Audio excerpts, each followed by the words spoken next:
So you've flown on shuttle, Soyuz, obviously spent 2 long-duration missions on ISS, and then you get to see Bob and Doug come up on a commercial crew vehicle.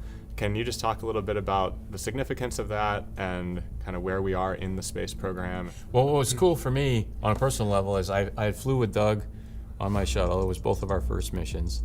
I flew with Karen, Doug's better half, on my second mission, Expedition 35 and 6. And then it was really nice to have Doug be there again for the third mission. I used to only fly with Tom Marshburn, but he bailed out on me on this one. So now I only fly with a member of the Hurley-Nyberg family.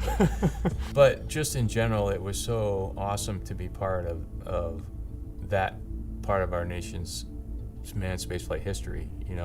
At first I was looking at it as a view of, oh, this is cool that this is that I'm seeing Bob and Doug, good friends, and they're coming in my expedition. And I took a step back and realized this is a pretty significant part in space history, right? Like, you flip through chapter books on space history and you've got different programs, and first flights of all those programs are major milestones. Yeah. And this is no different, and it's kicking off a whole new kind of method to get to the space station. Exciting to launch from Florida again. And I remember thinking that on launch day, their launch, we passed directly over the launch pad 2 minutes before launch. So in that 2 minutes, it sounds really close, but 2 minutes, we were already like up by South Carolina or something. So we couldn't just see out the window their liftoff. And it was daytime, so difficult to see the contrast of the rocket. But I got a great view of the launch pad, took a nice photo of it moments before liftoff, and then NASA TV was being piped up to us, and we were watching live.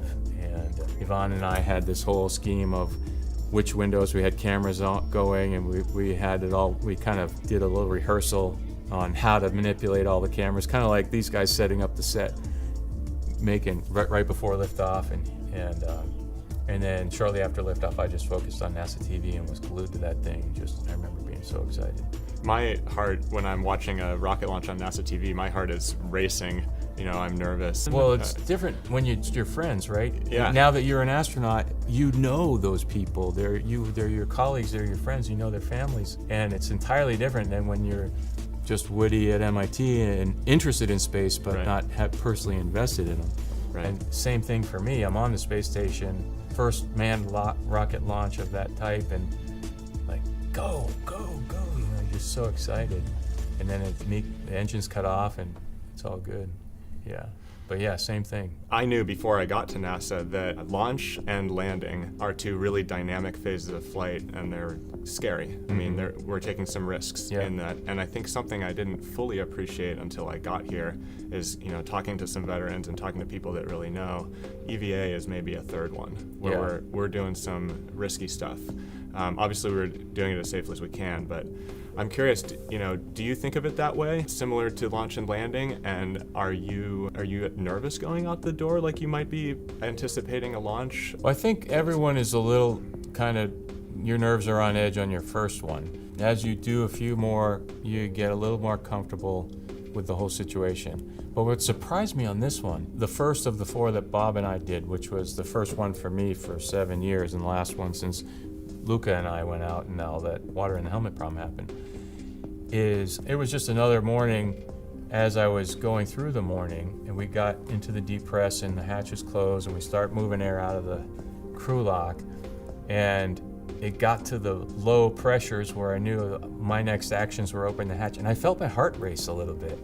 And I was thinking to myself, what are you doing, man? Settle down. And I opened the hatch and out I went, and I remember feeling a little like I wanted to go fast, and I even thought to myself, they're going to call on the radio and say to slow down because they're watching all your heart rate data and everything, and they did do that. But it only lasted a minute or 2. But it surprised me that I had that kind of first time feeling a little bit on this one. And then it was just so awesome to be out there with Bob, somebody who was so capable and talented, and I think we fell into a rhythm pretty fast, and that was very settling.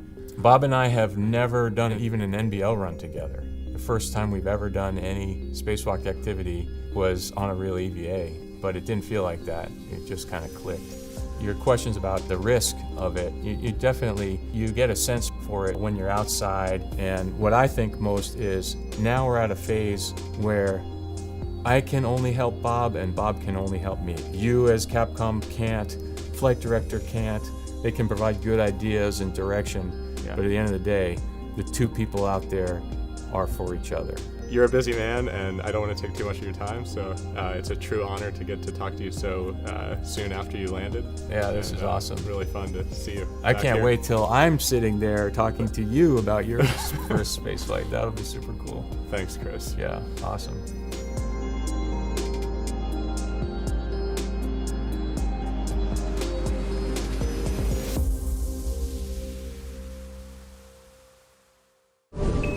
Subscribe for more space.